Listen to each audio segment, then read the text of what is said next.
diye de yani talibi. Biri güzel. Doğru. Yani bana Kerimler daha Hunay'danla şu hakatına rüşat verilenler atatı oluyor adamı.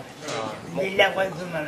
Atatı olan atasına rüşat verilenler şu vakit geldi kaka 33-34 yaşında kaka şulum yetti deyiptir. Şu da uğruna. Şunu diyenler öyle yeter vakti gelenine şey der diyenler şey deyiptir diye de.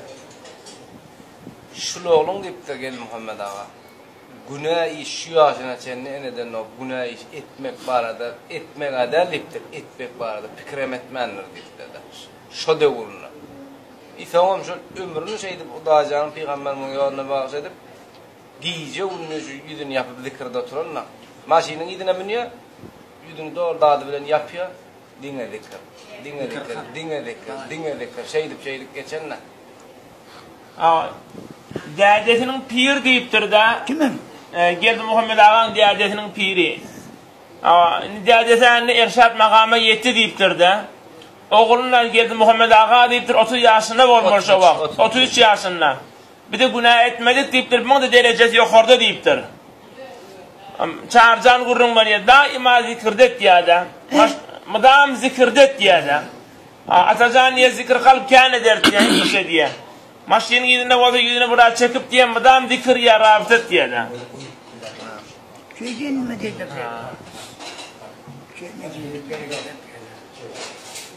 Şu ayrılığın fanlarından alıp kelime vurun ver ya. Şu 33 yaşında bu korudaki bir ırşat kanunu öptü. Şu çıktı diye fanlarından bizim görmedik diye de. Şu çelik kedilinden hemet yoktu.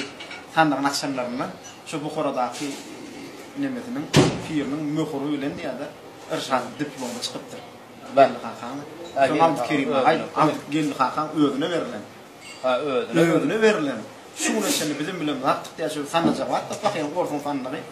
Şu ölüm son tereket mi hem kalan açan. İçten çıkaranlarına en aşağında firmadan aşağı açık koydular. Şu çıktı diye bir kararda. Erşat bu konuda nimedi 33 yaşında yetti deyip bunu vafittır diye. Bu fadılın o tereket edilip fanların açanın içinden çıkıp vara. 33 yaşında icazı irşad veriliptir diye andaki Bukhara'daki dədəsinin piri. Ödüne. Kime? Geldi Muhammed Ağa. Öyle mi?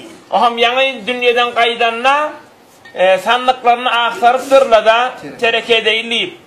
Görse sandığının aşağına diye de şu adeşelliğin bir de koyuk etmendir diye Kerimler Dağın şey deyiptir. Şu kağıdını peçet bilen mor vuruptur, irşad veriliptir. Hiç mi düydürmanı koyaptır diye de. Elhamdülillah. Allah rahmet eylesin cennet. Amin. Hoş geldin. Ana.